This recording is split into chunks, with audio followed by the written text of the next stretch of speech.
Welcome to the Up Arrow Podcast with William Harris, featuring top business leaders sharing strategies and resources to get to the next level. Now, let's get started with the show. Hey everyone, I'm William Harris. I'm the founder and CEO of Element and the host of the Up Arrow Podcast, where I feature the best minds in e-commerce to help you scale from 10 million to 100 million and beyond as you up arrow your business and your personal life. Joining me today is Neville Medhora, best-selling author of This Book Will Teach You How to Write Better, founder of the Copywriting Course, and genius copywriter behind the massive growth of AppSumo. He just did a project for Cody Sanchez. He's working with the Daily Stoic. It's like all these things that I love all put together. Neville, I'm so excited to have you here today, man. Thanks, man. Thanks for having me. Appreciate it. Yeah. So I got to give a shout out also to my buddy, Rob Wormley.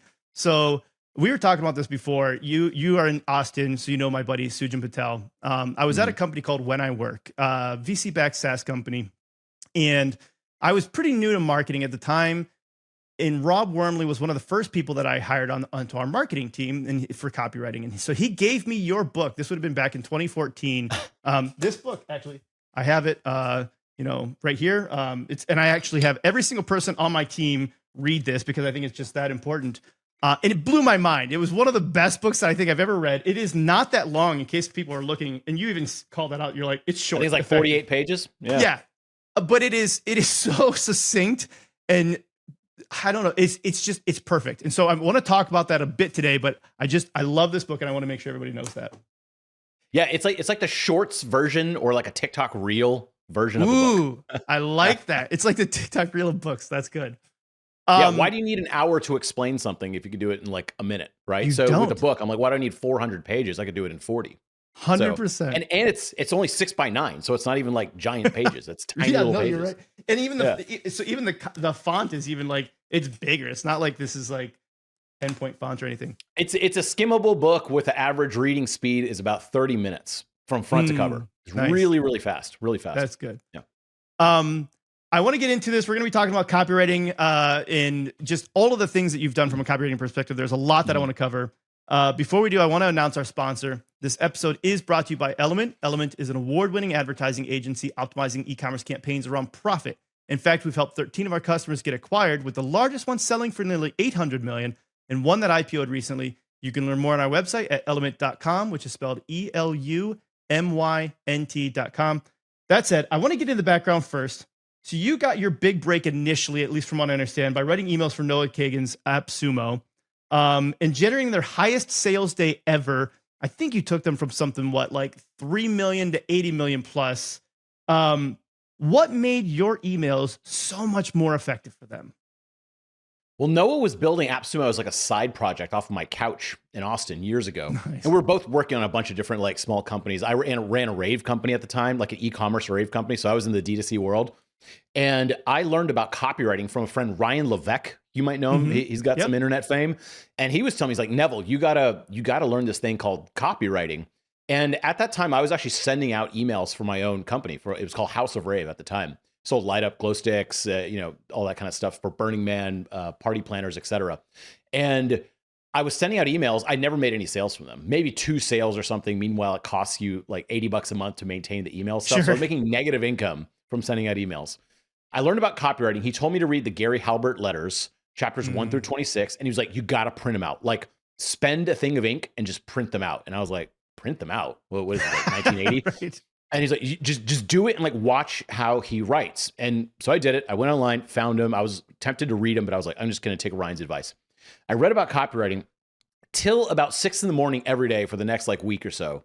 I was reading these things in bed, and I was like, my mind was like buzzing with ideas. And I was like simultaneously pissed and very happy at the same time. Pissed that I had done every single campaign I've ever sent out pretty much wrong, like the opposite of what he was suggesting. And then I was happy because I was like, now I can fix these, right? So I wrote like a copywritten, like in Gary Halbert style promotion. And it was my first like 10,000 plus revenue day. Wow. That I had. We'd had a couple from like Halloween and stuff like that, but never anything on demand like that, especially not from email. And I was like, well, shit, that worked. That's interesting. And so then I kept doing it, and literally overnight, like 50% of our revenue started coming from these email promotions rather than just standard SEO, hoping and praying that someone like buys my stuff on my website and finds me randomly. That's literally how we made all our sales. Now it was like, whoa, I'm a little bit more in control of the revenue, and I can actually promote firepower to specific products, which I really liked. So the same thing happened around that time. I was just like, Noah was building AppSumo, and he had 50,000 or so email subscribers. Noah is really good at building email lists, not very good at writing the emails. He was just pretty much like, here's grasshopper.com, here's $100 off the service. And I was just like, wait, this is all wrong. What if you said how people made money through grasshopper.com? What if you described what grasshopper.com did? I actually used grasshopper.com, and it made my like small little company look a lot bigger, because when people call the customer service line, there's a phone tree. It's like click one for the shipping department. In reality, it all just went to one cell phone, right? And so I remember thinking like lawyers use this, dentists use this, all sorts of like independent therapists and tattoo parlors to make it look like they were running a big company. And so I wrote all that stuff in an email, and I was like, dude, you got to send this out. And we also made it funny and had like some stories weaved in through it. And at the end, it's like, by the way, you can get a crazy discount on this awesome service. And that was AppSumo's first like $10,000 profit day. And so of course, Noah was like, damn, that worked. That's really awesome. I was like, holy crap, this is actually working on another company instead of just mine. And so, you know, it wasn't hard to think that like, maybe we should work together on this, right? And so I started writing all the copy and have to like investigate each one of the pieces of software that went out, figure out how to use it, who was doing well with it, what type of companies, et cetera. And that's how AppSumo became AppSumo. And it started like growing and growing and growing. We eventually hired like 4 copywriters to replace me as there was more and more deals. And then credit where credit is due. When he said 3 million to 80 million, that was Eamon as CEO who took it there. But I defined the voice of AppSumo and kind of like trained all the writers to write like that. Yeah. So that's initially how I got started in thinking like, oh, there's something about copy. Then a funny thing happened. All these people who were readers of the AppSumo emails were like, I know you're trying to sell me something every day, and I still read all your emails. Like, what the hell's going on? I feel the same way. Yes. Yeah. And I was just like, it's this thing called copywriting. And I would respond to all these emails. And of course, over time, I was like, well, okay, I got to record this and sell it as a course, right? And that course was called Copywriting Course, spelled with K's, because I couldn't get the domain with C's. I remember that. And it killed it. It did super, super well. And we're just like, holy crap, there's something about this concept of copywriting that like you change the words around on the page and it has a completely different outcome on the sales. So people love that concept. And so I always call it like copywriting is the lowest effort marketing activity you can do for the highest effort results. So just changing a couple things around, not even changing design around, you can have a completely different conversion rate. And so people love that concept. And from there, like the copywriting course grew into a business. So I love that you just talked about changing the words around on the page without having to change the design. So I am going to reference your book on this. I'm going to give my paraphrase of this, but chapter 1 talks about this, the envelope exercise, right? This is probably the thing that I have quoted the most on this podcast and in meetings with clients and with my own team, because I love it. But my paraphrase is you've got 2 envelopes that are identical, 2 stamps that are identical, 2 pieces of paper that are identical, same pen, like everything's the same. The only thing that's different are the words. And you write a letter to your mom, and one of them is, hey, Mom, I love you. You're the most amazing thing in the world. I cherish every memory of you, blah, blah, blah, blah. Love your loving son, Neville, William, whatever. And then the other one is, Mom, I hate your guts. You suck. Dad sucks too. Blah, blah, blah. Like, I hope you die. Right. And you're like, same. Everything's the same. Both are going to cause visceral emotional reactions. But there's nothing different about the medium or anything else. And to your point, it's just the words. And I think sometimes we downplay that, especially in performance marketing. It's really funny to me in the advertising side. We spend so much time on video versus static versus influencer versus UGC versus this. And we're not actually spending a lot of time on the words that are being used. Now, I'm a big fan of, like, I loved when Copywriting Course was spelled with K's, because I was like, copywriting with the C implies that you're just talking about words. I always thought with K's, it's like you just use the technology of the time to get your message across. So, 20 years ago, we didn't have TikTok. We didn't have Instagram Reels. We didn't really have YouTube in its current form.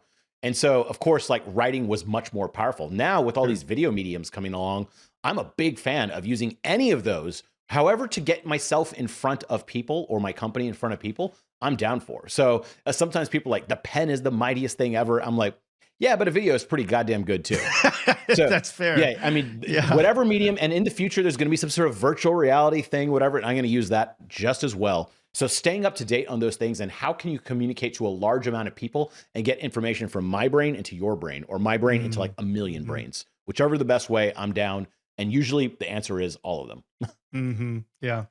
So You talked a little bit about copywriting course here.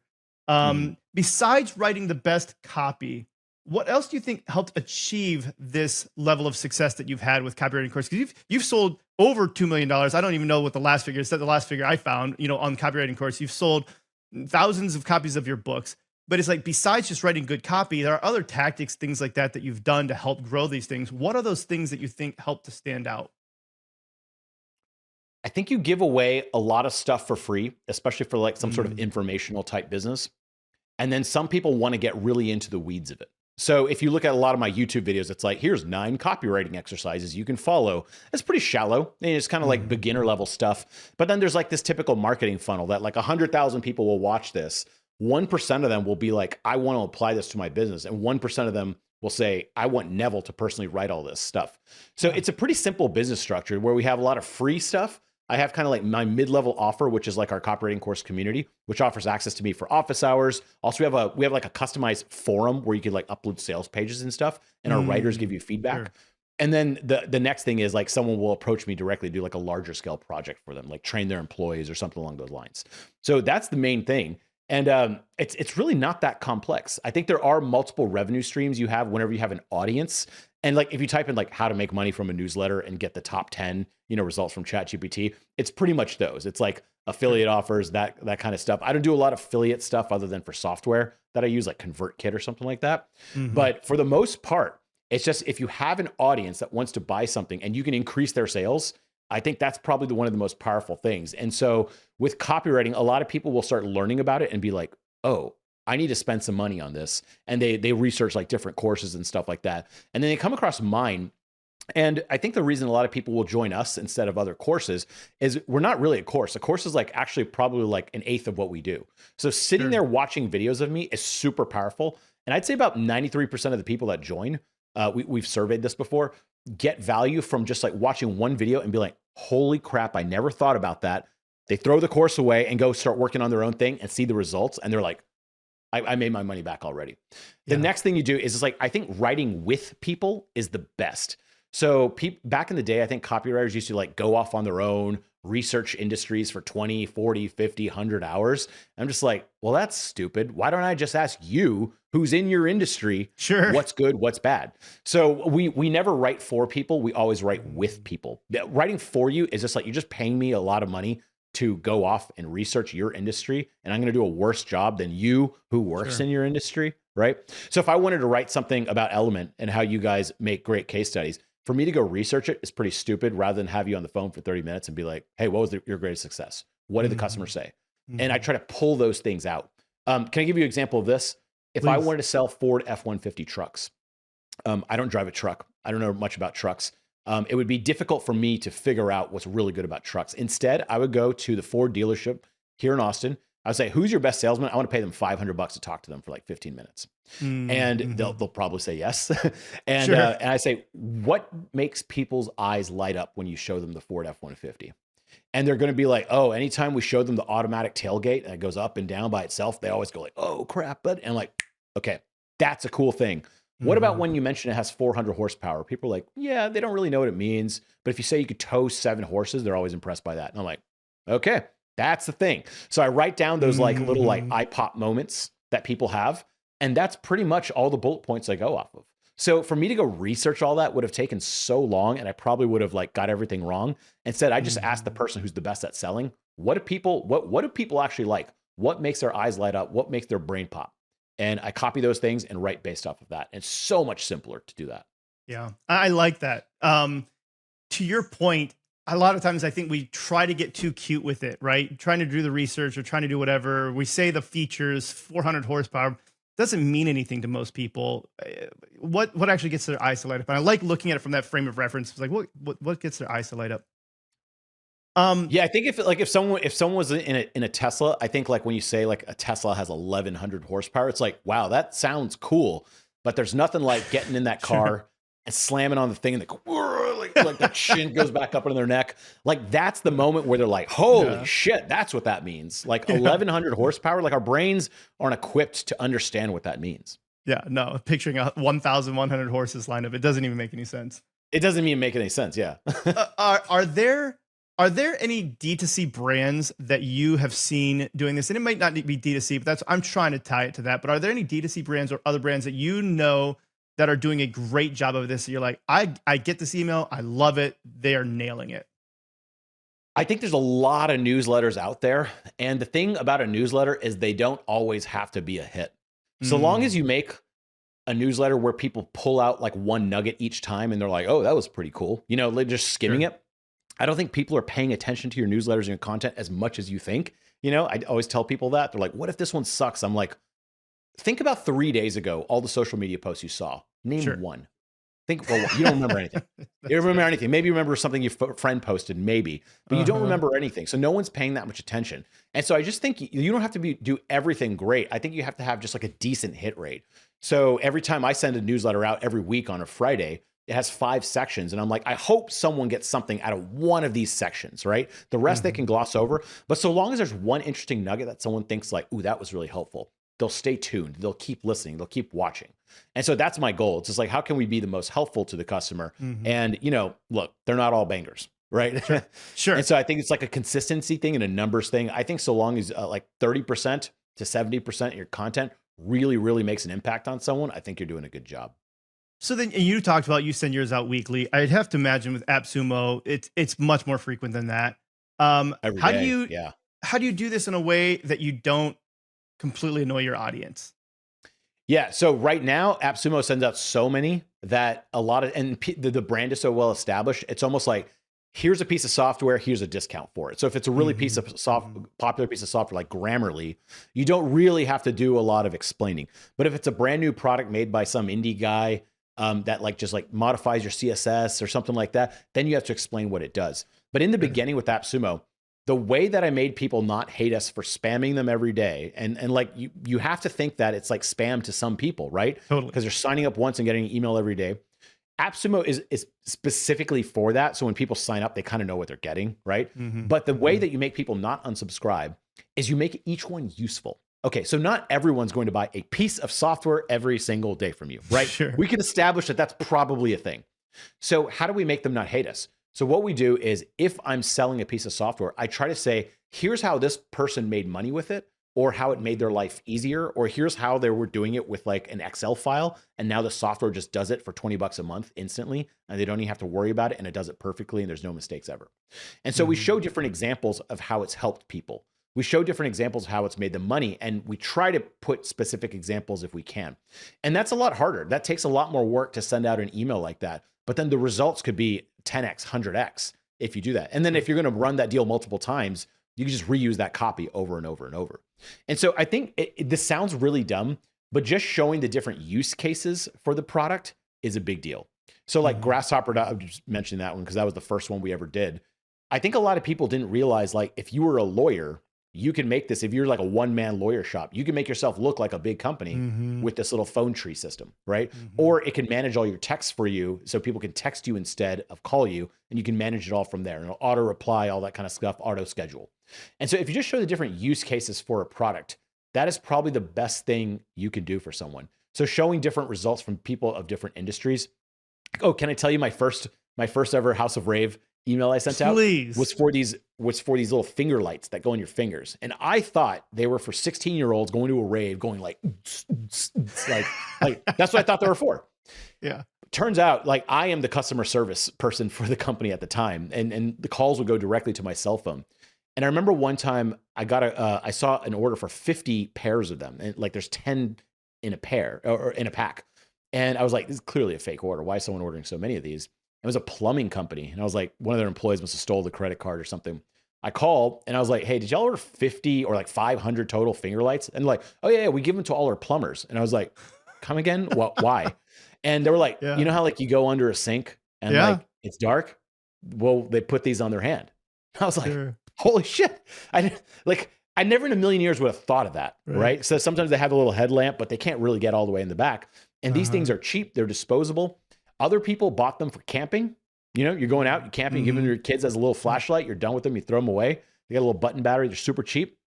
MTV bought a bunch for a show to make like alien costumes and like laser guns effects. And then during Halloween, Burning Man, all that kind of stuff, people use them for all sorts of crazy things. People use them, they line them up on they have a little rubber band for your fingers, and they would put them on their bike handlebars. And that would be like their headlights because it's so dark. And I was like, geez, there's so many use cases for them. And yet on the website, on my little D2C website that I was using, I was showing that they're for 16-year-olds dancing. That's it. And I was like, I'm missing out on this whole field. And 16-year-olds dancing compromised 2% of sales. Because you know what 16-year-olds have in their bank account? Zero. They got nothing. They don't have money.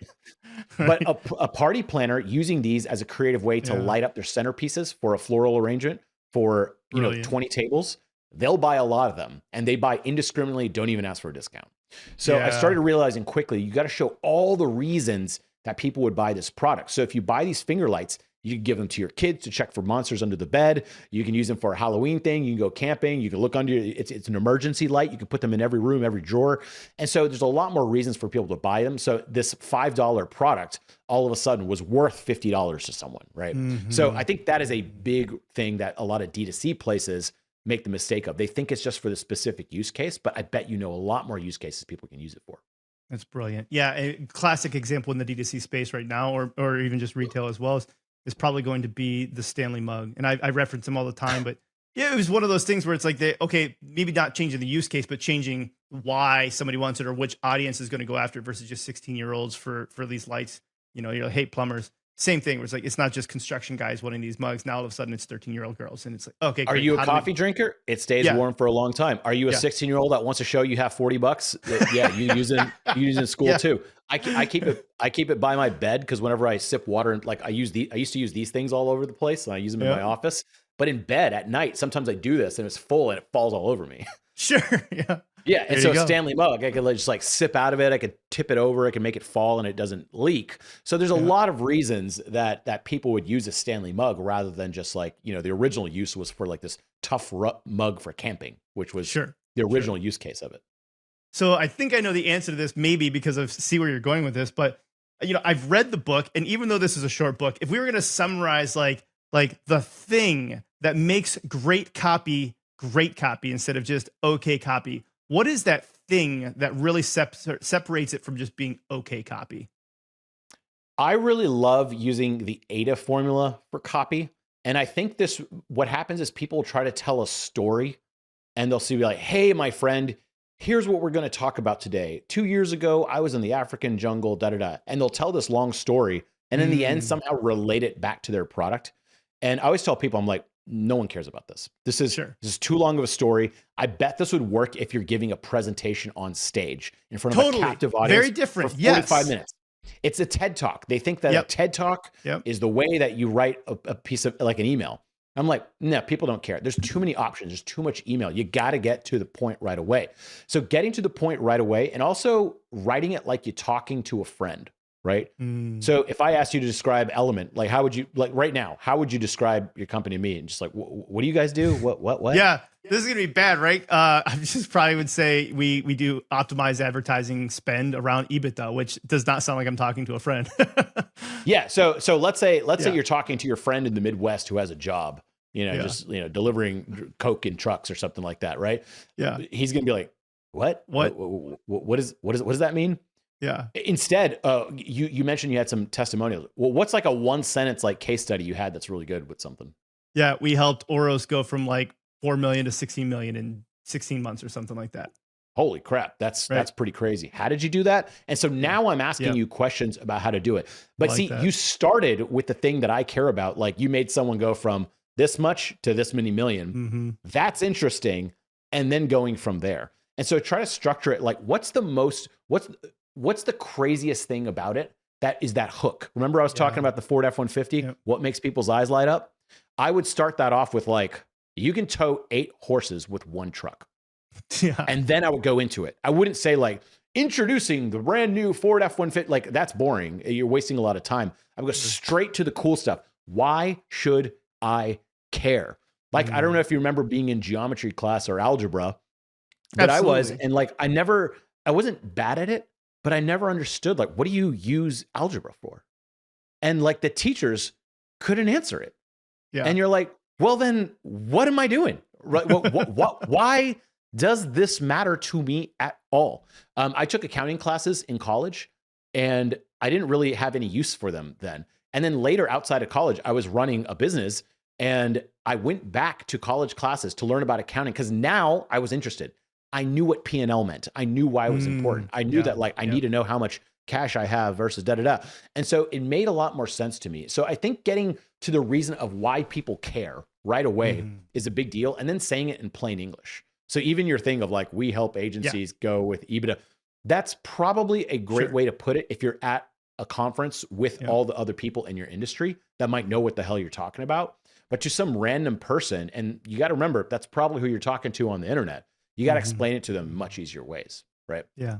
I appreciate that you went to the algebra thing because I am an absolute nerd. And so I didn't need the reason why in math because I just liked it for the sake of it being math. That's the podcast is named Up Arrow, which is a mathematical notation for making numbers that are way bigger than exponentiation. So aside from that, I 100% follow where you're going. Well, you know what? So an interesting note about that is that like you were a nerd in math. And so people that are really good at their craft, let's say for yours was math, that's great. For me, I didn't really love it if I had no use for it. I needed I needed the thing I was going to use it for. Yeah. And so for that reason, you have to understand most people in the world probably don't just love math, right? It's, it's probably a very small amount of people that just like totally love math off the bat. So you have to understand that like, it's not dumbing it down. People are always like, I have to dumb it down. I'm like, well, just like not everyone has the same interest as you, right? Like it's a really selfish way to put it that like, I'm so good at math, so everyone else must love it. It's like, not everyone knows that. So you have to give people like a real reason, like why they should be engaged in something like that first. I like that.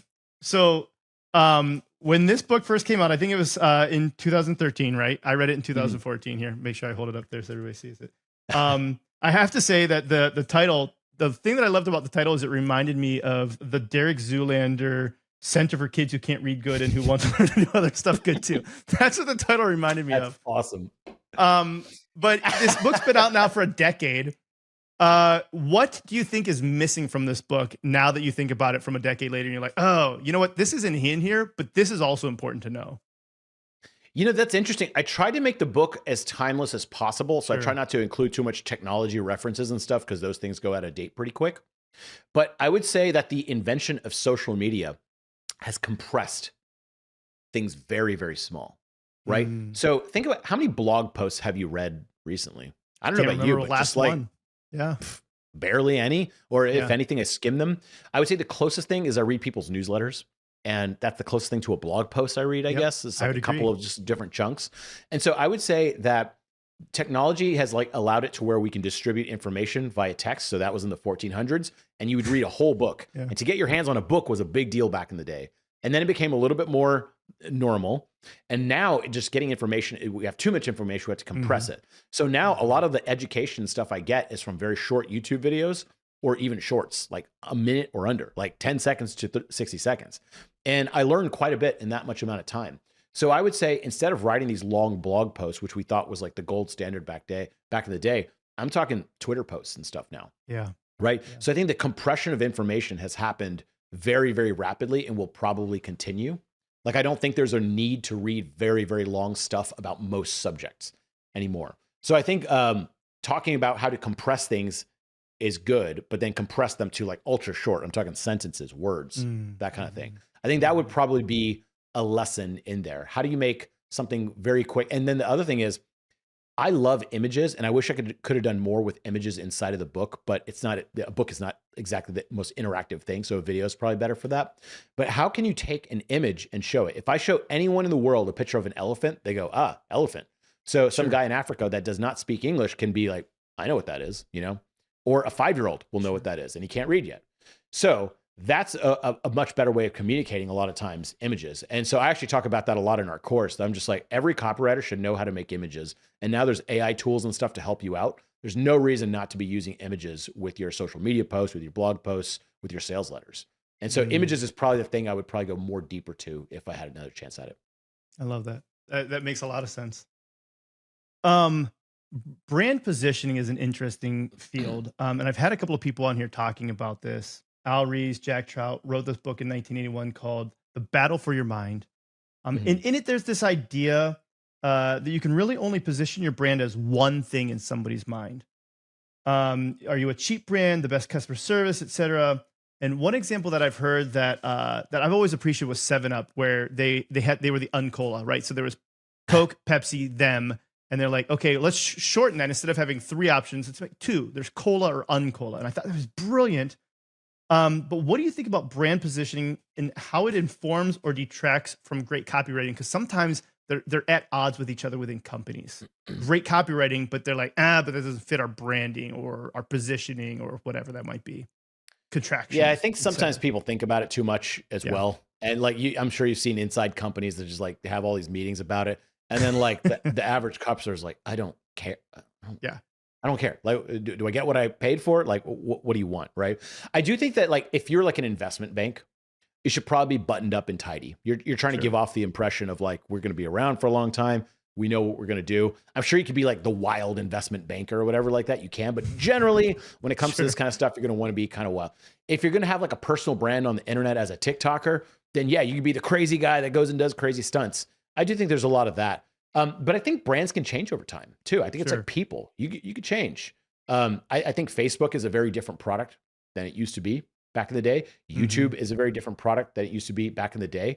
And I think you let public perception shape that. I don't think you say like, we're going to be this and we're going to be like the cool one or whatever. I think people say that about you. So I don't know. I do think that there are multifaceted ways you could be cheap and premium at the same time. Like you could offer a cheap book, but then you could also offer a premium service if you go with your agency or something like that. So I do think you have multiple levels of stuff. I don't think you are pigeonholed into only one. I'm probably not the best person to ask about like big company branding. I'm really good at like small to medium-sized business branding. And then when you get into stuff like, people always reference these things like, look what Apple did, look what Nike did. And I'm like, you're not Apple or Nike, right? And so I actually made this chart for a lot of people because we got asked this question so much. They're like, well, Nike's logo is just do it. I was like, was that their logo when they started? No, it was like, we make waffle shoe soles because they're faster to run in or whatever. Like it was a very direct approach. So what I say is the way that you position your branding is based on how big you are. If you're just getting started, you could do anything you want. You could just be very clear. Like we make SEO websites so you get traffic from Google. That could be your logo. And then as you become a $1 billion brand, then you could say like, reach the world, you know, touch the stars, vague crap like that. And it's because people already know your brand. They already come to you. You already have an established thing. So then you can get all frou-frou with your positioning. But I think when you're smaller, it's best to just be very direct about it. Don't try to be too abstract. And there's always going to be some random edge case you can find. They're like, Supreme clothing brand did this. And it's like, yeah, but like, these are kind of like, it's like comparing yourself to Joe Rogan or Oprah or something like that. These are kind of like not common things. The most common thing is when you're small, be very direct about your brand. We make websites for $1,000. That could be your slogan. And then as you grow larger, you can make it more frou-frou. So the larger you get, the more frou-frou you can get. So I agree with you. And we run into this all the time with brands that we're running ads for where, you know, maybe they're a beauty brand and they're like, yeah, but this is what this fashion brand or this beauty brand does. And it's like, yeah, but you're $10 million. Honestly, nobody even knows who you are still yet. Like you're still a baby in the grand scheme of things compared to these people you're comparing to. You still have to stand out, cut out through the noise a little bit. Apple can get away with just putting up an ad that says we have it in yellow and have a line out the door for yellow. You just can't do that right now. The other thing, I always have these pet peeves of when people describe Apple or something like one of these large companies. They're like, yeah, their branding or their website is so like slick and that's why they get sales. I'm like, what about the 30,000 engineers that make these dope ass products? You know, I think they also make better technology than everyone on the entire planet. There's probably something of that has to do. Like if Apple changed their website tomorrow and made it just black and white and like crappy font, they would probably still sell a lot, right? It's not just that. There's other factors at play. So I don't really love it when someone's like, oh, their website looks like this and their copy's like this, therefore they sell a lot. I'm like, there's multi things that are going on over here, right? Totally agree. Okay, so that's brand positioning. What about branding in general? David Breyer, best-selling author of a book called Brand Intervention. He was a previous guest on our show. He said, there's a law you must know. If your brand's using cliches, you're promoting your category, not your brand. Do you feel that shows up in copy that you write as well, where it's like, get rid of a lot of cliches?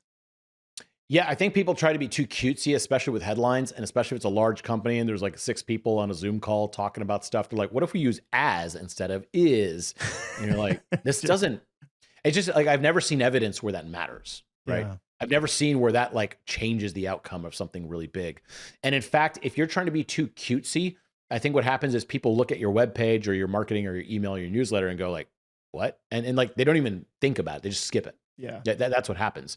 And so I think being direct is much better most of the time. I've almost never seen the case where people are more vague, and that's better. With the exception of lawyers who want a contract to be vague so they can squirrel out of it later. That's different. Sure. If you're trying to sell something, just saying what it does or being very obvious about what it does. There's a company called SpyFu, and they had the greatest headline. It said, spy on what your competitors are paying for ads. And I was like, brilliant. Great hook. Great hook.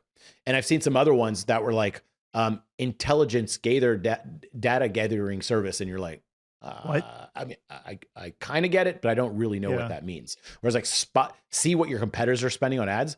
That's what I want to do. Yep. That's exactly what I want to do. So I've almost seen it every single time. We're just being a little bit more direct and obvious is better. But I think most creatives want to try to use that creative muscle and put it out there and flex. And I don't think that actually helps sales. In fact, I've never seen where it works. Yeah, right. Okay.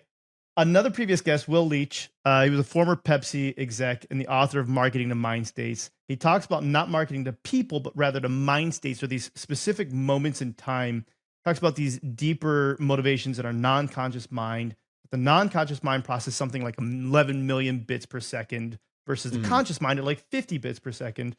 And how there are subtle little tricks that increase conversion by careful wording because of how our brain is programmed to work. Do you buy that? Do you study and practice that intentionally, or do you write more intuitively? No, I actually tell people about this all the time. I like the processing analogy. Think of it like a computer. For a computer to do something, how many cycles does it have to go through to like result in the output? And our brain is a pretty slow computer. It's fast enough, but kind of slow.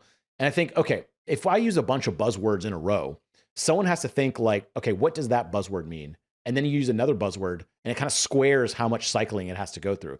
I barely know what this means. I barely know what this means. I barely know what this means. You're creating this kind of like wobbly pyramid of understanding.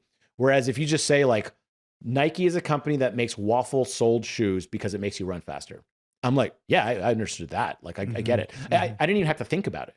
And so there's very low brain cycles. And so I always tell people in our office hours, I'm like, how many brain cycles am I using to understand what this says? Can we reduce that? And that means, can we just make the language a little bit more plain? Don't use big words. How would you say this to a kid? You know, that kind of stuff. And so I like the idea of your brain is a machine. And if you're using a lot of brain cycles for people just don't understand or quit or think it's something else. And so why are you making them do that? Is there a reason, right? Are you trying to confuse them? If not, let's make it simpler. And so it all comes down to just making it simple and obvious to where people could just read it and be like, I understand it right away. That's why I like images. A lot of times for software companies, they'll come to me thinking copywriting is going to help them. And I'm like, but you sell software. Can we just show it? Right? Can we just show that you click this and it inserts stuff in those fields? Is that just like a GIF we can show? Because that's really easy to understand, right? So it's like a simple API fills out 100 fields in 1 second. And then it shows like, doot, doot, brr. Okay. You don't need any more words, right? Yep. That's what I want. I don't need to explain it. I just show it. Yeah. So I actually really, really love it when we work with software companies because we can show the product in action really, really easy, assuming that it's a simple thing. We can just show it in action and someone's like, yeah, that's the thing I need. Yeah. There's when we film long form interviews, we have like all these different cameras set up and everything.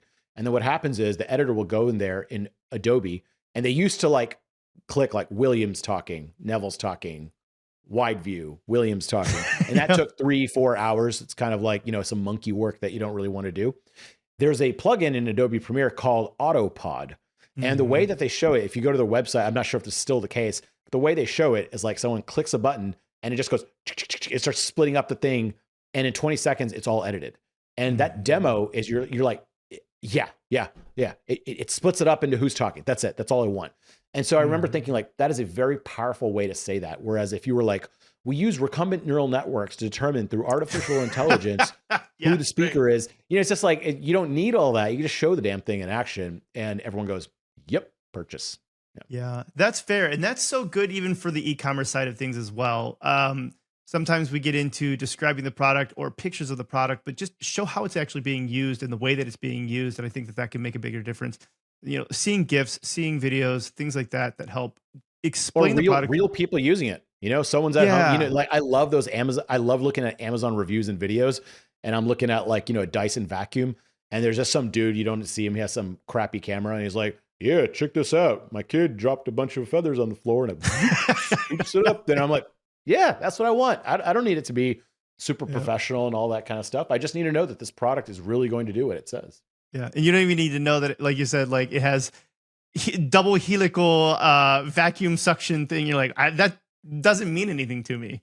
Well, you know, I think that I love that like Dyson is so, I'm personally a nerd like that and I love stuff like that. But like, you know, maybe my fiance or something is kind of like double helical. I don't care. Is it light? Can I lift it?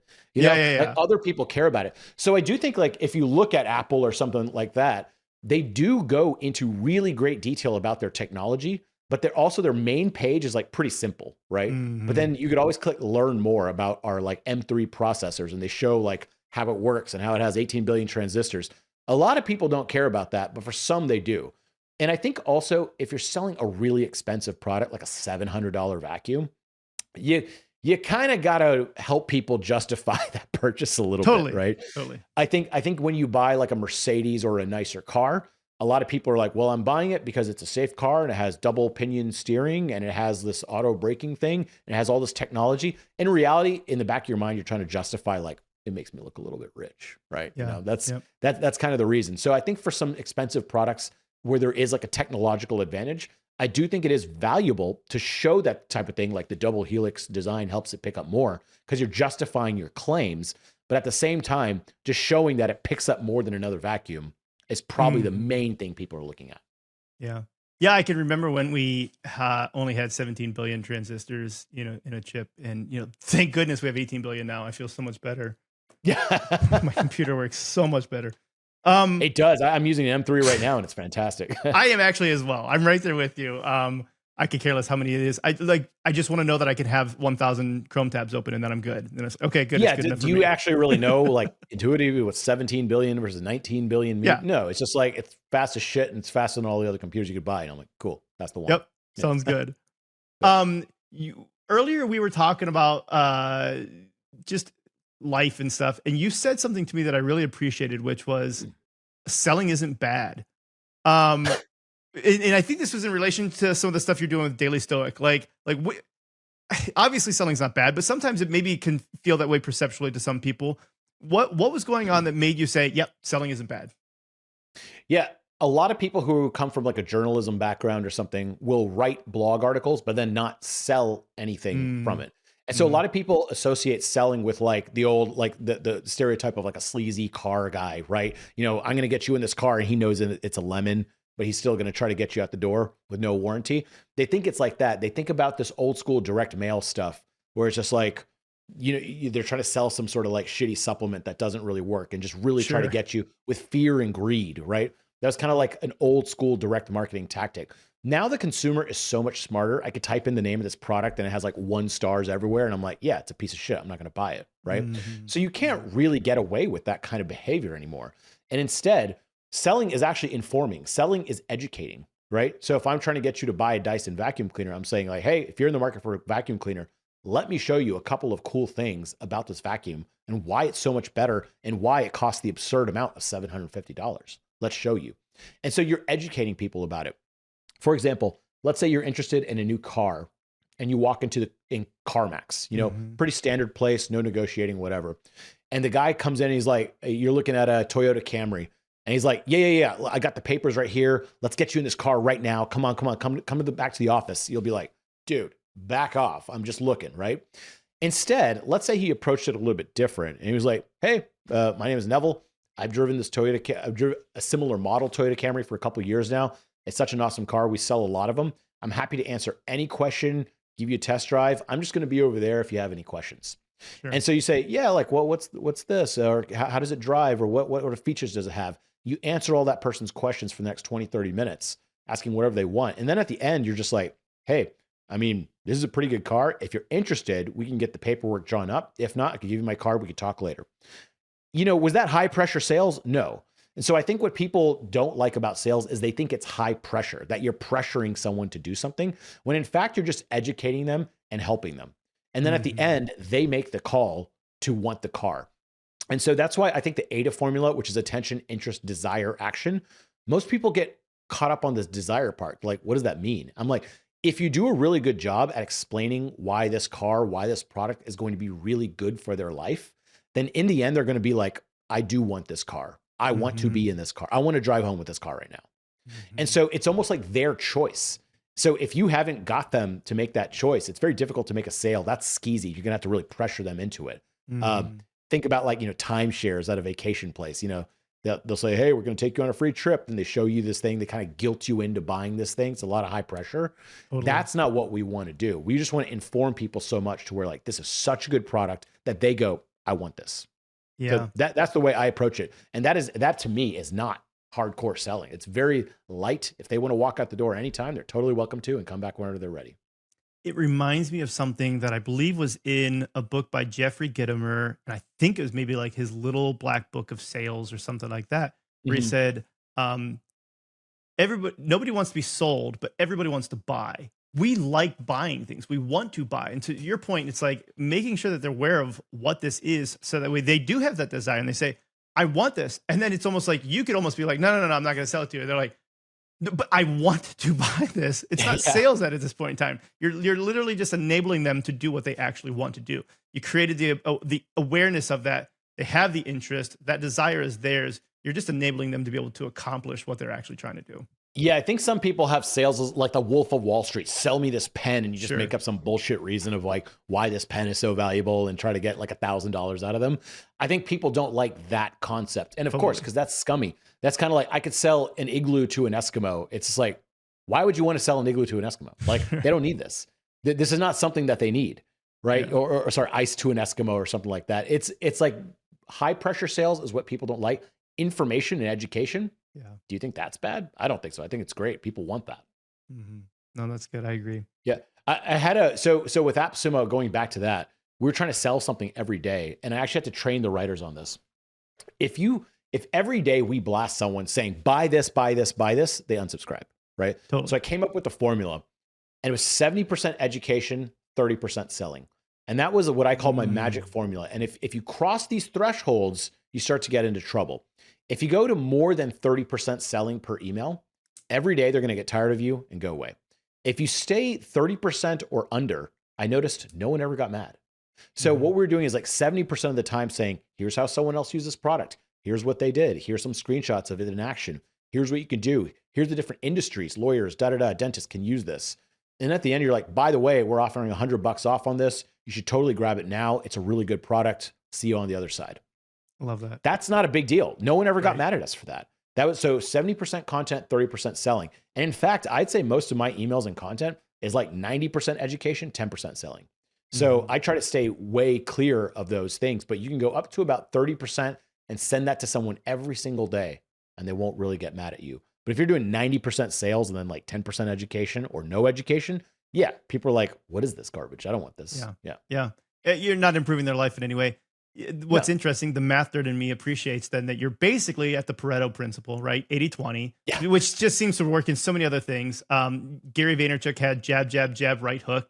So 75%. Great concept. Very, very much in line with that. 3/4 of this should be informational, helpful content. And then the last quarter can be the selling. I like that. Totally. What about actually making this happen? One of the things that I've run into in my line of work from an advertising perspective is we reach a threshold. So there's a lot of things we could do from a technical standpoint to improve where they're at conversion rate wise. We've maybe tweaked the audience. We've tweaked a lot of the ad settings. We've tweaked the landing page. And so we're in this spot where there's minimal amount of things that we can do to make a massive difference to their overall sales. And the thing that's going to make the next biggest difference is this radical change in the way that they're talking about the product. And this could be on the landing page within the ad, but like the combination of the two of these things. How do you get somebody to realize that that is the missing piece? Because sometimes we get pushback on it, where it's like, look, we've done a lot of things for you here. You need to hire a copywriter. You need to hire somebody, a branding, positioning, something that's going to help like rethink and talk about what your product is to take you to that next level. So you're stalled out at 20 million or whatever that might be. How do you get them to see that need? I think you have to see, like, are there competitors that are doing better, right? Sure. If you're selling a product and there's no one selling more than you, perhaps just the market doesn't need that product, right? Perhaps it's just a macro thing that people don't need that. I think with like a copywriter, and I think what we're talking about in general is like CRO, conversion rate optimization, which is like much of what we do through a copywriting lens often, just because those are the easiest tests to run. But beyond that, I think there's a lot of things that we don't understand sometimes about a market. Maybe it just isn't that big yet. I know there's a guy here in Austin that has like, they have this huge company selling slime, you know, the stuff that kids play with. I got kids. That was not, that was not a big market. And then like something about TikTok, Instagram, people started making all these slime videos and it just blew up into like this big fad. And every kid all of a sudden wanted slime.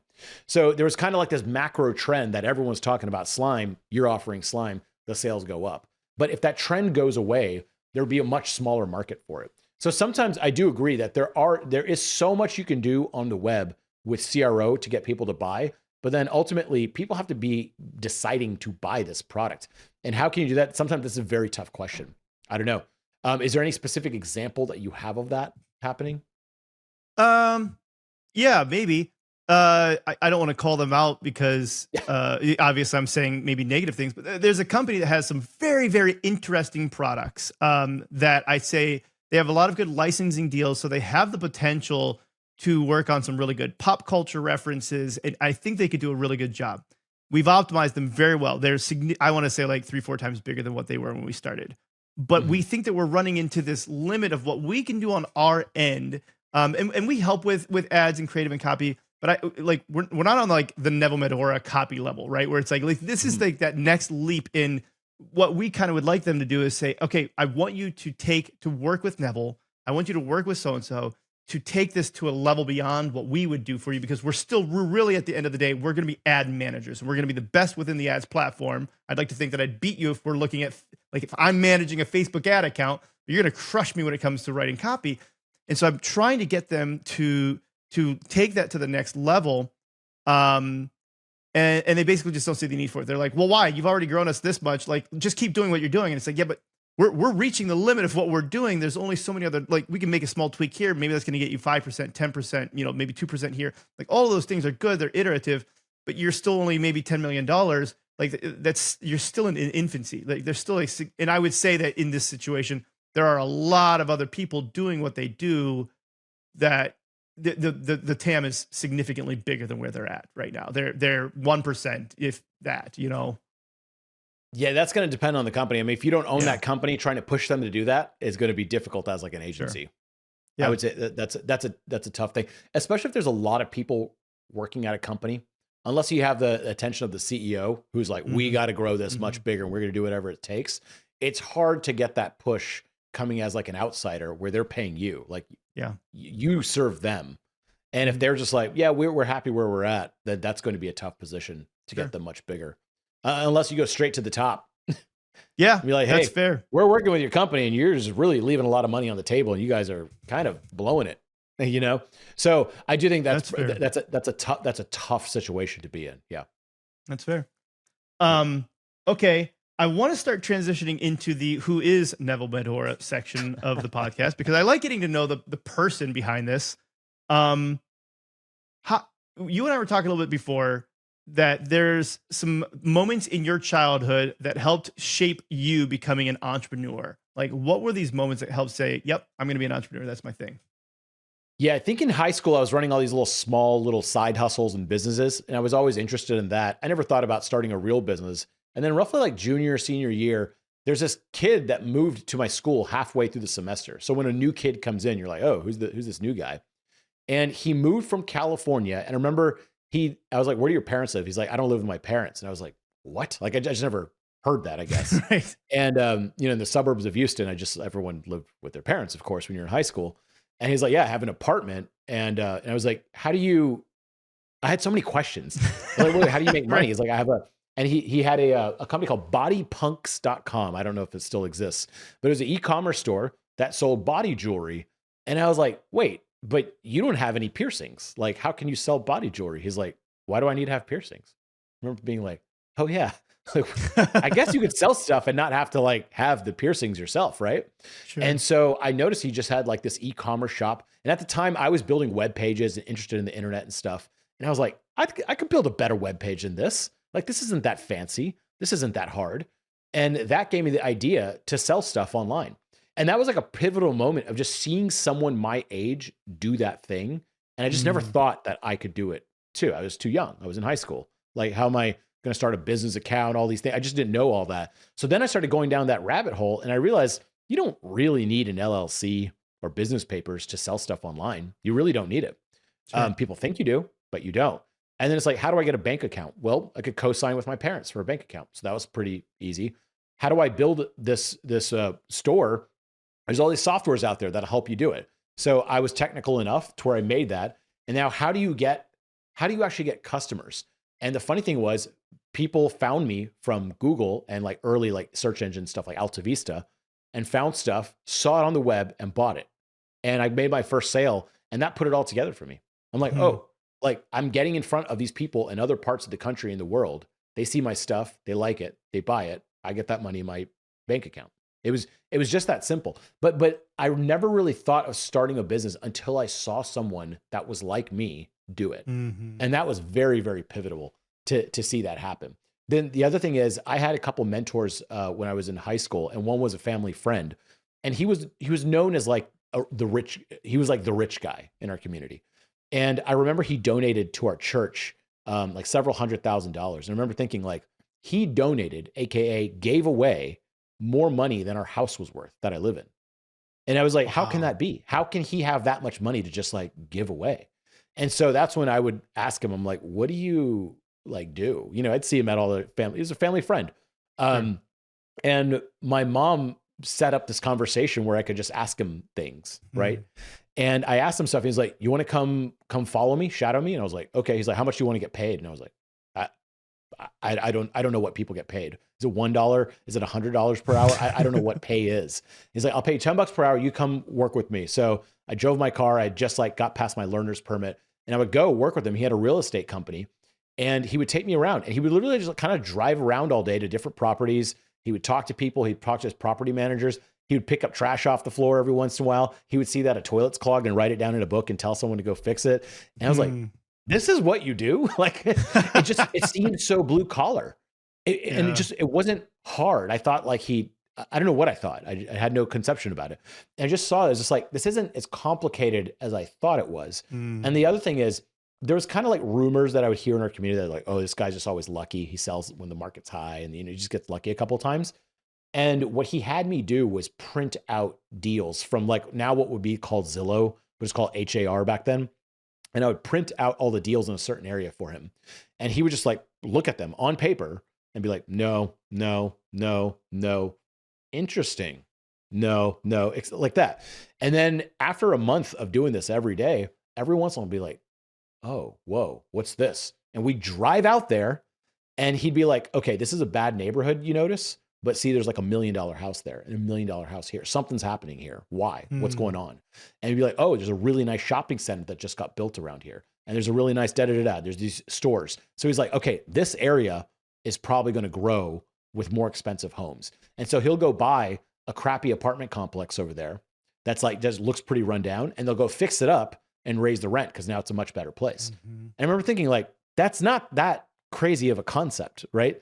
It's like pretty normal. So when I started hearing people say like, oh, he gets lucky, I'm like, no, he's just like putting in the work. It was so basic and obvious but he was just doing it every single day for years and years and decades and decades. And that's how he built a big real estate company.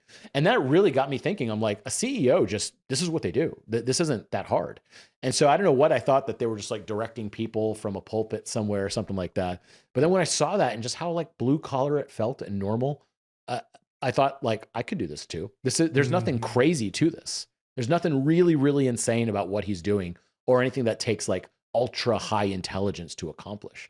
And so that really changed my outlook of like, oh, a business owner can have like this really, really high upside and make more money than with a job. I just assumed I was always going to get a job. And then when I saw these business owners that could like make millions a year, which a job could never do, Right. that's when I thought like, maybe I should try something like this. I'm not going to say I'm going to only do this. I'm not against jobs, but like there is this other option that I can do. And that was a big influence on my life as well, just seeing it in action. So I was lucky to have someone who took me around and just showed me that kind of thing. That's so important. I feel like so many of the things that we unlock in our lives are a result of seeing that it was possible, right? Even records that we've set as human species within sports, it's like we think that it's impossible. Nobody can run that fast. Nobody can run that long. Nobody can do this until somebody does it. And you're like, oh, I guess we can. And then a whole bunch of people start breaking those same records that we thought were just impossible. You just that's like the classic 4-minute mile thing. One guy breaks it, then like 2 years later, like 1 million people break it. And you're like, oh, yeah, it's pretty easy actually. Not easy, but like, it's possible. Yeah. No, that's good. I like that. So do you mentor anybody the way that he did? Is there anybody in your life that you're like, oh, I've helped other people shadow a little bit? Yeah, kind of. But it's more at scale, right? Because we have the internet now. So he was working in an analog world. I was working in an internet world. So now it's like on office hours, we talk to 8 people for each office hours. And then a bunch of people see those. And then in our forum, I'm in there all the time, as well as other writers. So we're mentoring far more people than could be imagined. Yeah. We have like a wins section. It's at copywritingcourse.com/wins. And so many people respond with like, holy crap, this increased my conversion. Or I never even thought about that. Now I got this huge client. And like, I had no place to like put that. And so we made just like a collection of those. And there's like literally tens of thousands of them. I love that. And so, yeah, we mentor people, but just like at much larger scale. I'm not like taking someone by my side sitting next to me, but we're doing it across the internet, and like the location doesn't matter at all. So yeah, we mentor a hell of a lot of people. That's our whole business. Yeah. That makes a lot of sense. Yeah. What about quirks and habits? I like asking people if there's anything that they do that is that others might see as quirky. If we were working in an office together, I'd be like, oh, that's interesting, Noah. Tell me what's going on here. Yeah, I think my to-do list, like this, it's got the title at the top. It's got my appointments that I got to go to here. I fill out what I do for each hour of the day, not all the time, but sometimes. Sure. And then these are all the little the things that I have to do. And I've been keeping a to-do list like that forever, for maybe 12, 15 years. And there's something about the act of scratching it out, like whenever it's done, to me, that like there's some sort of psychological reward in it for me. I don't know about everyone, but for me, the scratching out part is like very satisfying. It's like, I did that. I can move to the next thing. The other thing I do, and I mean, this sounds so stupid, but I still do this all the time. I goof off all day, basically. And then it comes down like I got to go somewhere at 5 p.m. And then I'm like, crap, I only have an hour to do it. So what I do is I take said to-do list, I take a sheet of paper, I fold it in half, and I tape it over the to-do list. So I'm trying to do this like backwards in the mirror. Sure. But then what I do is I take the piece of tape, I move it down, and I'm like, send Brent reminder. Okay, so I'm going to do just that thing, scratch it out, and then move it down one, and then like go to that next thing, and then down, down, down, down, down. And before I know it, I'm like, oh, there's no things left on it. And like, sometimes people want some crazy hack. And I'm like, I can't emphasize how much this dumbass hack has helped me over the years to like accomplish stuff. Cause I'm just like, I'm such a goof off at home. The other thing I can tell you for myself is having someone work next to me. So, like people always say I get a lot of work done in planes. I think I know the reason. It's not because of the elevation or whatever. It's like, one, everyone's looking at your stuff, right? There's someone to the left of you, maybe to the right of you, whatever, that can see your screen. And for me, when someone sees my screen, I will not goof off. I won't go on Reddit. I won't watch YouTube. I'm going to work. And if someone's watching me, I want to like show them that I'm like not goofing off. And you know what? No one's looking at my screen. No one cares what I'm doing. Right. No one is paying attention, but I think they are. And so for me, it's very important that I go to a coffee shop or co-working space. I love WeWork, by the way, because people are walking by, they can see your screen, and that's how I get work done. I have to like fool myself into not goofing off constantly every hour of the day. It really is like that. I don't know about you, but some people are like disciplined. I am not. I have to like direct my attention. And for me, that means external sources. So if I'm at home alone, I usually get very little work done. If I am in a place where there's a lot of people that can see my screen, I get a lot of work done. It's another one of my random quirks. And I think it works well for a lot of people. That's why they say they get work done 100%. At coffee shops and stuff. Yep. They never realize that the other people are part of the equation. Yeah, no, I'm right there with you. When I really need to focus, a lot of times I go to a coffee shop. Element was built in like Starbucks, Caribou, Dunn Brothers for that same reason. Even to this day, my kids all are just like, yeah, my dad used to work at Starbucks. It's like, yeah, that's true. I did. Like running this business from my laptop. But I'm with you on the handwritten thing where it's like, I still have all of my stuff that I need in Asana. Like, and that's got like the 10,000 things, but I can't focus on the 10,000 things. And so I will write down, like, these are the 5 things that I have to do today. If I don't get these done, I cannot stop until these 5 things are done. And to your point, where it's like, it is just one after the other. And I love crossing it off. I love it. Yeah. That is a big thing, because whenever you look at all these tasks, you just kind of get, muddled with that. And then also, man, I don't know about you, but like technology is like the thing that provides productivity, but also taketh away. Yes. Right. So if I open up a new Chrome tab and hit the word, like my fingers will just hit Y or I. And the reason is it autofills in YouTube or Instagram or X or X or T. Sure. Twitter, X, whatever. And so instantly I'm there. Now I'm like in that land, right? And I love those things. I don't agree that like social media is this big negative thing. I actually love it. Yeah. However, like anything, like if you want to have a few drinks at home, that's great. But if you drink a whole bottle of vodka every night, probably bad, right? Yeah. So it's just like, it has like limits. And so I have to fool myself. I use a Chrome extension called Focus 45. There's like a billion of these. Use whatever you want. I like this one because for 45 minutes, it blocks your computer. But if you still need to get to a website, like I still need to log into YouTube, to my YouTube studio to upload something or whatever, it lets me do it, but I have to type in a sequence of words. So it has like a little obstacle to think like, okay, am I going to Instagram because I hit I and it autofilled? Or I really have to actually go check a message on there, right? So it makes me think twice before doing something. So I really like tools like that keep me in check. On your iPhone, there's a thing called downtime that they don't really promote all that much. But you can make it eliminate pretty much every app except the ones that you use, like my home security app, my thermostat control, that kind of thing.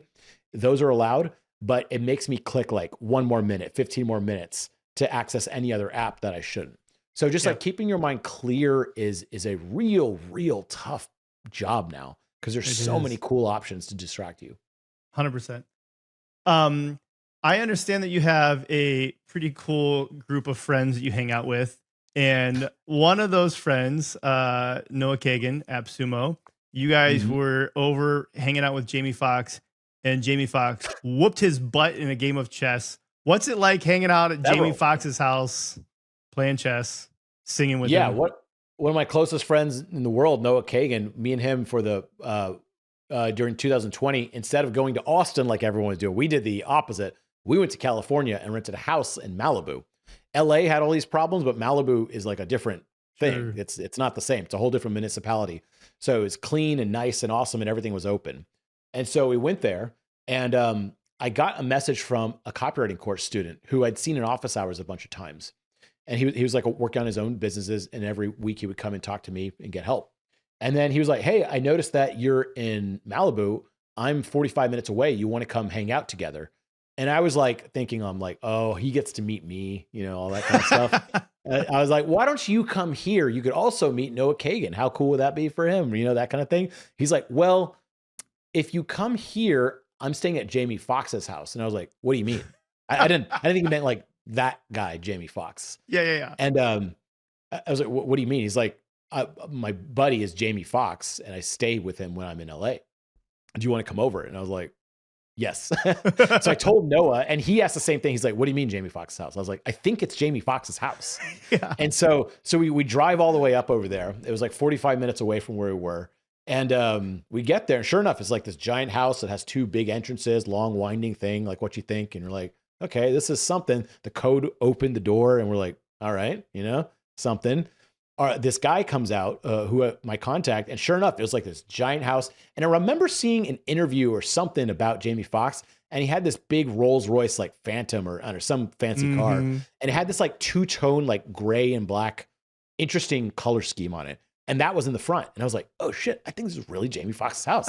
And sure enough, we go inside, and there's like a wall of like all the awards that Jamie Foxx has won. So we're like, okay, confirmed. This is probably Jamie Foxx's house. Yep. And this is just from like a guy who's inside the copywriting course. And we go and we play basketball and all that kind of stuff. And then we come back on Saturday, and there's like a full-on party at this house. And me and Noah were by far the 2 uncoolest guys there. And we're like, we're not going to know anyone. But since we had gone there that previous Thursday and hung out, we met all of Jamie Foxx's, like, I don't know, his friends or like crew or whatever you would call it. And so we're like, oh, what's up, man? What's up, man? And so people are like, who are these 2 guys? We look like producers or something. Yeah. Like we're like the money guys for the movies. That's what kind of we look like. And we're partying with Jamie Foxx, and everyone was there. It was like crazy. And like, I know Kanye West had like a album. He recorded his first thing in Jamie Foxx's studio. We're all in that studio jamming out. There's all these like famous people. I'm not sure who they are. And then there's a jam session, and Jamie Foxx's kids are really good at music. So one of his daughters was playing, and I asked him, I was like, can I film this? He's like, hell yeah, post it. And so, I posted some stuff on Instagram. He was Instagramming live everything. And there's like this big jam session, and everyone, it seems, in that house knew how to play music. Wow. And was really good. And Jamie you played Foxx too. Singing. We played a little bit too. Yeah. Yeah. But he is on another level. I forgot that he's like a legit actual recording artist in addition to an actor and whatever. And he was singing, and like, I think somewhere on my Instagram, you could find this. It's somewhere. I should post it more prominently. But I remember thinking like, this is the coolest moment. I'm just like taking a video of this thing. And he told me, he's like, hey, can you take a video of this? So I was like, I didn't feel bad about doing it. Sure. Camera in his face. And he was so goddamn good. And then at the end, we're hanging out, and our contact to this was like, yeah, let's all hang out, and went to like this, like, I guess, secret like dining room he had in his house to escape all the other people in the party, to play chess. And he was playing Noah, and Noah was on a chess like spree. And so Noah had been training with a chess coach, and he got really good. He was really into chess, always playing chess. And Jamie Foxx, they play speed chess, and Jamie Foxx just beat him game after game after game. And Noah was really good, and Jamie Foxx was way higher than him. And so like, okay, not only is he a world-class musician, world-class actor, super famous, super rich, but he's also super smart, and he can play chess really well. And apparently he said that he goes and plays on chess.com under some alias, like of course not his name. And he's just playing all day too. And I was just like, man, this guy can really do everything. It was really impressive to like meet someone of that caliber that just had like what seems like everything figured out. It was crazy. That's wild. Yeah. I've heard that about him. But that happened. Yeah. I've heard that about him, that, incredible trumpet player. I mean, just can do it all. Piano, one of those everything, people. Yeah. You do play music though. What did you play when you were there? Because don't you play the guitar? I play guitar, but I also play piano, right? I learned piano. Were you scared to play in front of him? You're like, I don't know, right? No, everyone was messing around. And he had this recording. I'm not going to say any names. I don't think it's like a big secret or anything, but like there was someone who's a recording artist with them that was playing. And then I was also playing for her while she was singing and stuff like that. It was really cool. I mean, it was just such a cool experience that like, whenever we told our friends, like, what did you do last week? I was like, I was at Jamie Foxx's house twice. They're like, what? And it was just like such a memorable experience. And he was like very gracious about it to have us over and all that kind of stuff. It was like kick ass. It was awesome. Amazing. Yeah. Random transition. There's not like a good transition, but no I way like to get asking, out of this one. No, there isn't. But I like asking also, what quotes do you live by? Is there a quote that you have on your phone or in your office that you're like, this is a quote that I just try to live by? I collect quotes all the time. There's too many, but I will say there's one that stands out. I am of the Zoroastrian faith. Like, this is the religion I was born into. We're kind of like the Jewish people of India. It's kind of like that. And the motto of the religion is good thoughts, good words, good deeds. It's the whole thing. And I've always thought like I was just like, what a beautiful summation of life. It's like good thoughts, good words, good deeds. And so I always really liked that one. I always try to do a thing. And I think, I don't know this is from my religion, but from Boy Scouts more than anything. I was an Eagle Scout, and they always like taught like whenever you have a camping site, you would all line up together like hand to hand and walk through the whole site and pick up any trash that you left behind. And so from that, I always thought they always try to say like, leave it better than you left it, or whatever that is. And so I still do this all the time, that whenever I go to like a restroom, sometimes you go to like a men's restroom or whatever, there's like a towel or something that's like right next to the garbage can, but not in the garbage can. I'll take that and throw it away. Nice. And it's just kind of like a little personal thing I try to do, that like, I think that if I go somewhere, I make it better. And I don't know what that is or where that exactly came from. I'm pretty sure from Boy Scouts, but I think like that's my contribution to a place. And it's really small. I know it's not big. I'm not really doing any big favors, but sometimes it's like, I'll pick up that piece of trash, or on the road, like everyone's walking by a piece of trash. I'll pick it up. I like that. I'm not a big germaphobe. I don't care. I'll throw it in the trash. And so I always think like that's my contribution to that. So I don't know if that's a quote, but that's more like a mentality that everywhere I go, I want it to be better because I was there. The other thing is, if I was a guest in a house, I will make that bed so nice that they don't even have to replace it, right? Unless they're going to wash the sheets, I'll make the bed so nice that like it's going to be exactly the way it was before, or even better. Yeah. And I just like want to be that person where like I contributed somehow, like I feel useful that way. And so I don't know if that's necessarily a quote, other than good thoughts, good words, good deeds. But for my good deed, I always think of, let me clean up the place a little. It helps, right? Or if we're staying in a big house with a bunch of family and friends, and you rent a big Airbnb and there's like kids running around, it's just chaos, and it descends into messiness right away. I don't mind cleaning up, and I always think like, most people hate cleaning up, and so I get some sort of kick out of it. And so I'll take 5 or 10 minutes to just be like, let me just throw away all the empty cans. Let me put all the cups away. I won't even clean all the stuff. I'll just put it in the dishwasher, right? So just like making the environment tidy for others gives me like a big pleasure spike or something like that. I love it. I'm going to take it a step further then. From your bathroom paper towel, I'm going to start folding all of the toilet paper in a nice little triangle there. little swan or something like that. No, but I do actually really like that. And similarly, I would say, the Bible says that out of the overflow of the heart, the mouth speaks. And your thought, it's like, well, in order to, if you start with good thoughts are going to lead to good words, and those good words then are going to lead to good deeds. And it's going to be very hard to have good deeds if you're not starting at the beginning of this with good thoughts. Yeah. And I'm not above shit talking and drama and all that kind of stuff. I love it. Sure. I love when drama is once removed from me. So like Kim Kardashian, if there's drama with Kim Kardashian, I don't know her. So I don't care. However, if there's like a friend of mine that has a friend that I've met that is like doing some drama stuff, I'm like, oh yeah, tell me. Because I'm close enough to get the feel of it, but also far enough to where I don't have to deal with it. So totally. I'm not above any of that or having bad thoughts here and there, but I do think that good thoughts, good words, good deeds is important. And also it's like, if you think a lot of bad thoughts, then like that obviously pollutes your mind, right? And so like trying to purposely be positive in certain situations, not needlessly positive, by the way, not like one of those fake people where they're like, I'm so happy in life and da da da. I think that's kind of fake, but like trying to fill your mind with positivity. Me and Noah talk about this all the time. He's like, well, what do you do to do that? I'm like, I think I just watch a lot of Seinfeld or The Simpsons or something that you don't have to think about that much. I think some people try to like do these like affirmations with like, I love myself. And I'm like, I think that's fake though. It's not real. Like if you really don't love yourself and you just keep saying it, I don't know that that makes it true necessarily. Sure. But rather like, what if you just fill yourself with, instead of like shows that are all negative all the time, what if you watch a bunch of like Family Guy or just dumb stuff, right? Yep. That actually helps you think in those terms, like more like that. So I try to keep most of what I consume to be mostly positive. Not that I'm not going to watch a sad TV show or something like that, but I try to keep it mostly positive. I watch a lot of comedy. And there's bullshitting and talking. I listen to my AirPods all day. And that keeps you just thinking of funny things. You're walking around, you're like, oh, that's funny. Like, so you end up smiling and being funny and happy a lot more often than you are sad and brewing.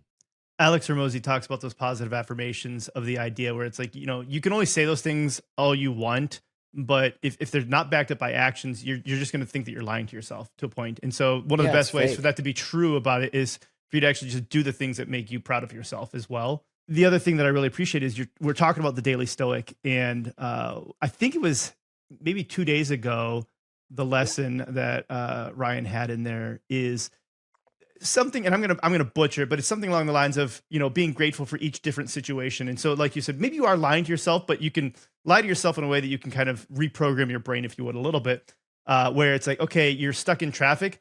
You can be thankful for the extra couple of minutes of like peace and quiet. Well, your car broke down because it was idling too long. You can be thankful now that you get to walk for a little bit today.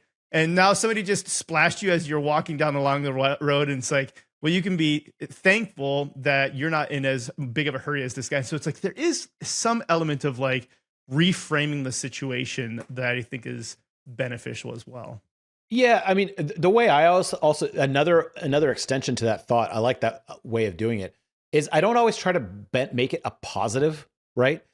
Because some people are like, oh, I'm thankful my car broke down or whatever. It's like, you can't. I do think that is a way to reframe it.